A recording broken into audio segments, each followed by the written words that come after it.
Yeah, so hili ndo jambo ambalo napenda niligusie. Kuna kipindi fulani huko Marekani vitu vinakuja vinaenda.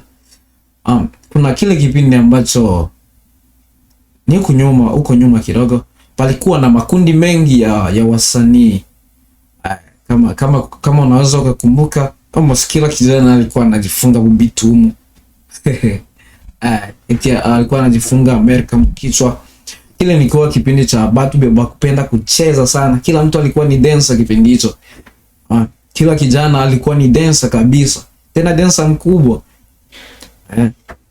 Hicho kipindi hicho watu walitusumbua. Palikuwa na makundi mengi. Hapa kwetu KC tulikuwa na makundi kama mawili au matatu. Palikuwa ya wachezaji tu. Watu wa kucheza kwa birthday party, kwa harusi. Hicho kitu kilikuwa hivyo. Muda ukapita. Baada ya muda kupita, palikuwa na kipindi kingine hiyo ya kucheza bikawa kama vimeshuka. Pakaja hiki kipindi cha kuimba hichi ndo kipindi kilisumbua sana. Ndio kipindi kilisumbua. Kwa nini kilisumbua? Kwa sababu hata mtu ambaye ana sauti nzuri kama na yangu alikuwa anataka naye aimbe. Tena ninachokiongelea sio kuimba kwaya hapa. Naongelea zile nyimbo za secular. Yaani mtu ana sauti ya ajabu, alikuwa ajali sauti yake, moja kwa moja anaingia studio, mnapita mnatulia tu, mnaona link inaingia huko eti support. Hadi ndo mama fulani akasema kwamba kwani watu wote wanataka kuwa basanii.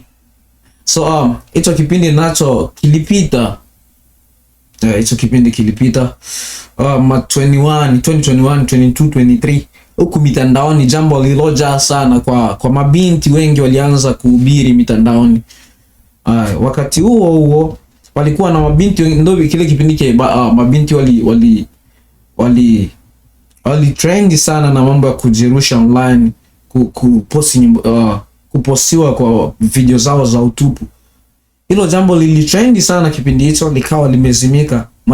Wadada nao kuhubiri, wakahubiri sana. Na vijana wengi walikuwa wanahubiri kipindi hicho. Wakapita nao wakaenda. Muda ukaenda hadi kikaja hichi kipindi sasa. Kama nikiite kipindi cha kutengeneza maudhui, wale watu wa create ma content bali. Nadhani ndo kipindi ambacho bado kipo. Ijapokuwa washaenda sana kwa mambo ya mpira, lakini hicho ndo kipindi ambacho tuko nacho sasa. Ukiangalia hayo mambo yote, hiyo vipindi vyote vilikuwa vinakuja, vijana wote wanaingia humo. Cha kucheza, vijana wote wanaingia humo. Sasa ilikuwa ni kitu ambacho kikija watu wengi walikuwa wanaingia, lakini kuna baki wachache. So wale watu walikuwa wanabakia ni watu wako na special gift. Yes.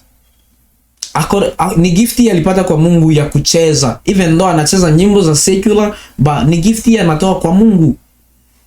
Anaimba, even though anaimba nyimbo za secular, bali bako na sauti. Kwa watu walipataga sauti kutoka kwa Mungu, ujuzi wa kuimba kutoka kwa Mungu. Even though anaimba vitu vya nyimbo za secular, haimaanishi kwamba unaimba nyimbo za secular ndo kupata hiyo gifti kutoka kwa Mungu. Unaona kuko mabaki iko na pita. Biblia inasema kwamba kila kitu kinakuwa na wakati wake. So na wewe kuko gifti uko nayo ambayo inatoka kwa Mungu, lakini kinachosumbua hapa ni kwamba wewe unaenda na mkumbo wa kila kitu kinakuya. Kipindi cha usanii tulikuwa kile cha usanii wa kudance, tulikuwa tunakuona na unajifunga kamera kama kichwa. Na hao watu naoongelea sio wale wa jamaa kucheza kwa harusi wale ba Arizona. No. Naongelea palikuwa na makundi mengi hapa ya kudance.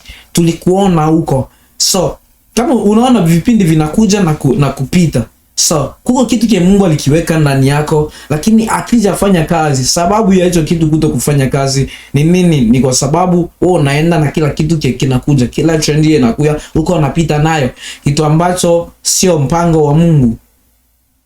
Kitu ambacho sio. Unaona watu wako na gifti, special gifti ya hicho kitu, bako banabakia mule, bado wanacheza. Even ndo bashaanza kucheza kwa harusi sasa, lakini bado wanaendelea kucheza. Bale walikuwa abana hiyo calling, bali achaga vya kucheza. bali achaga vya kucheza. So ufanye nini ili ujue yako calling?